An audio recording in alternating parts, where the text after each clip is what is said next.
James Carter had seen a lot in his years of service. As a retired U.S. Army veteran, he had faced the chaos of war, the weight of duty, and the struggles of adjusting to civilian life. But nothing could have prepared him for what happened on Flight 762 from Los Angeles to Chicago.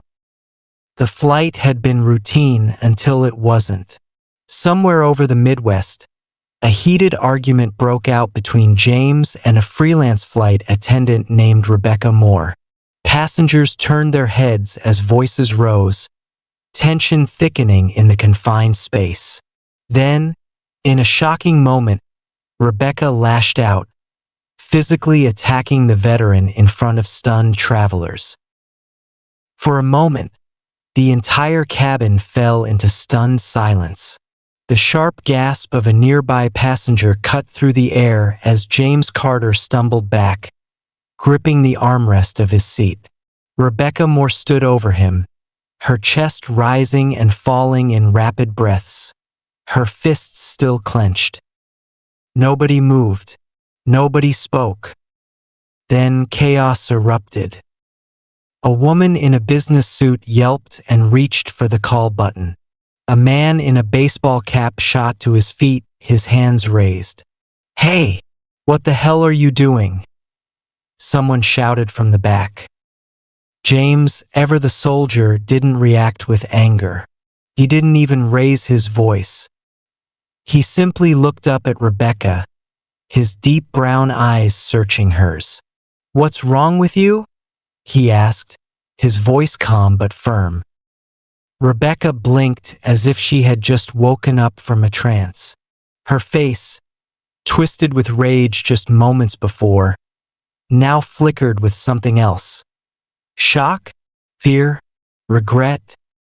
The lead flight attendant rushed over, her uniform crisp, her expression tight with panic. "Ma'am, step back. Right now." But Rebecca didn't move. She looked around the cabin, her breathing ragged, sweat forming at her temples. He's one of them," she whispered almost to herself. James narrowed his eyes. "One of who?" Rebecca opened her mouth but said nothing. Then, as if something inside her snapped, she turned and bolted down the aisle toward the cockpit. Passengers murmured in confusion. The lead flight attendant grabbed her radio. "Captain, we have a situation," she said in a hushed, urgent tone. James straightened in his seat.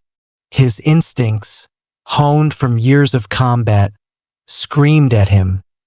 Something was very, very wrong. And then the plane jolted. A sharp, unexpected dip sent drinks spilling, passengers gripping their seats. The pilot's voice crackled through the intercom.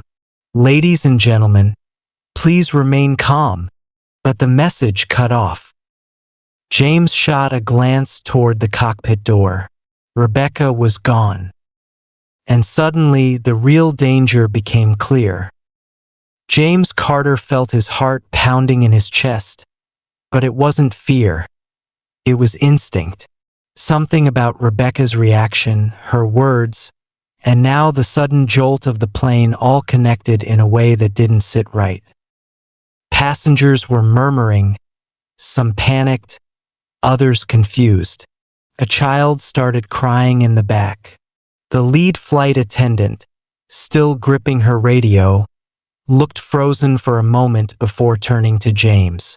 "Sir, I need you to stay in your seat," she said, but her voice wavered. James ignored her. He unbuckled his seatbelt and stood. "We don't have time for that." The plane shuddered again. More gasps, more unease. James started down the aisle, moving past nervous passengers. He had spent enough time in the military to know when a situation was spiraling, and this one had all the signs. He reached the cockpit door. Locked, of course. He turned to a nearby flight attendant. "Open it," he said. The flight attendant hesitated. I can't. James didn't have time to argue. He turned back to the door and pounded on it. Captain, it's Carter. What's going on in there? No answer. And then a sound from the other side. Not the voice of a pilot, not an intercom crackling. It was muffled, strained. James' blood ran cold. Rebecca was in there, and something was very, very wrong. Behind him, passengers were watching, waiting for someone, anyone, to take control of the situation. Then, a voice came over the intercom, but it wasn't the captain. It was Rebecca. "Ladies and gentlemen," she said, her voice eerily steady, "this flight is no longer under standard operation." A stunned silence fell over the cabin. James took a step back, his jaw tightening.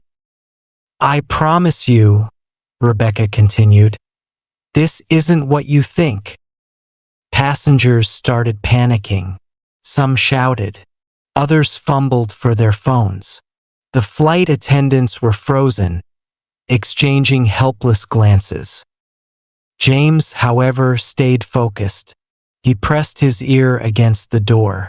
The sounds inside, heavy breathing, the rustle of movement, told him enough. The pilots weren't in control anymore. Rebecca was. But why? And then, just as James was piecing it together, the plane started descending, fast. A collective scream filled the cabin as people were shoved back into their seats.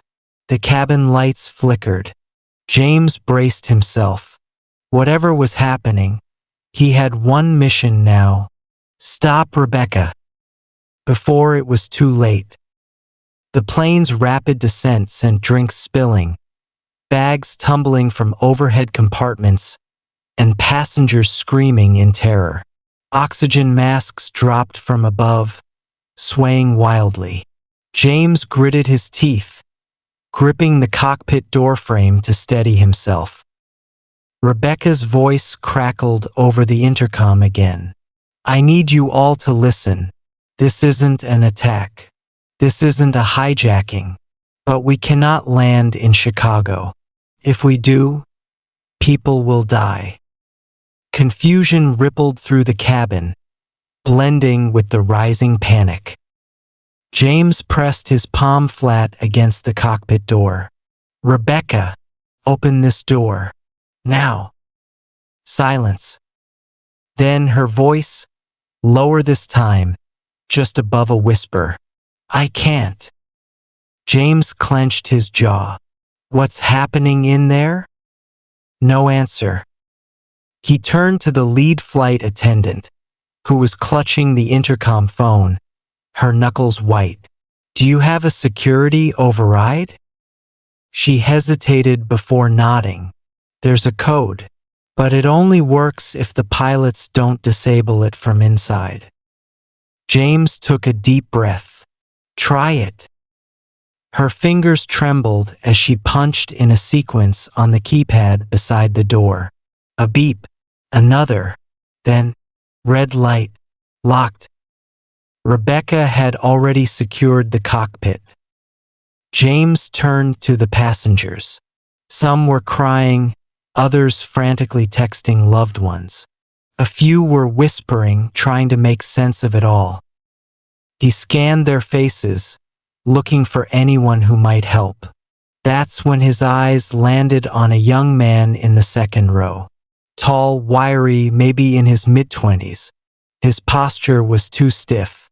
His eyes darted too much. And most importantly, he wasn't afraid. James stepped toward him. "You, what's your name?" The man hesitated. Will." James narrowed his gaze. "You know something. What is it?" Will swallowed hard. He looked around, as if checking for someone. "I don't know what's going on." He was lying. James had interrogated enough people in his lifetime to recognize it. He leaned in. "You can talk to me, or we can have this conversation when we land. And trust me, it won't be as friendly." Will's hands curled into fists on his lap. "You don't understand," he muttered. The plane shook again. More screams. James grabbed Will's collar and pulled him close. "Make me understand." Will's breath was shaky, his voice barely a whisper. "There's something on this plane." James stared at him. "Something?" Will nodded, eyes wide. "Or someone. And if we land in Chicago, it won't just be this flight that's in danger." James' grip loosened. His mind raced. "Who? What are you talking about?" But before Will could answer, a thud came from inside the cockpit. Then another. Then a gunshot. Passengers screamed. The intercom crackled with static. James didn't hesitate. He spun around and slammed his shoulder into the cockpit door. Once, twice, a third time. Nothing.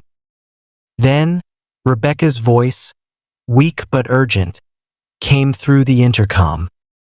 "James, help me." And then silence. James Carter didn't waste a second. He turned to the lead flight attendant. "I need something to break this door open." She was frozen in shock, staring at the cockpit door. The passengers behind them were panicking, some crying, some praying, some shouting for answers. James grabbed her shoulder. "Now!" Snapping out of it, she rushed to an overhead compartment, fumbling with the latch before pulling out a fire extinguisher. James took it, gripping the cold metal tightly. He braced himself, then swung it hard against the cockpit door's keypad. Sparks flew, but the door didn't budge. Another swing, then another. Will, the young man James had confronted earlier, suddenly stepped forward. "Let me help." James didn't trust him, not yet, but right now he needed all the help he could get. "Fine. On my count, push." Will nodded, planting his feet. 1, 2, 3. James slammed the extinguisher into the keypad again while Will threw his full weight against the door. Crack. The lock gave way. The door burst open. James was the first inside, his instincts sharp, his body ready for anything. The scene before him sent a chill down his spine. The captain was slumped over the controls, blood staining the front of his uniform. The co-pilot lay unconscious against the side panel, a deep bruise forming on his temple. And Rebecca was on the floor, gripping her stomach where a gunshot wound bled through her uniform. Her breathing was ragged, her eyes glassy with pain. The gun lay inches from her trembling fingers. James crouched beside her. "Who shot you?" She opened her mouth, but only a whisper came out. "Didn't see." Then her gaze flickered behind him. James barely had time to react before Will lunged. James twisted, just in time to catch Will's wrist as he reached for the gun. The two men crashed into the cockpit wall, knocking buttons and switches. The plane tilted slightly, sending a ripple of panic through the passengers outside. Will fought like a man who had everything to lose. James fought like a soldier who had been through hell and refused to lose again.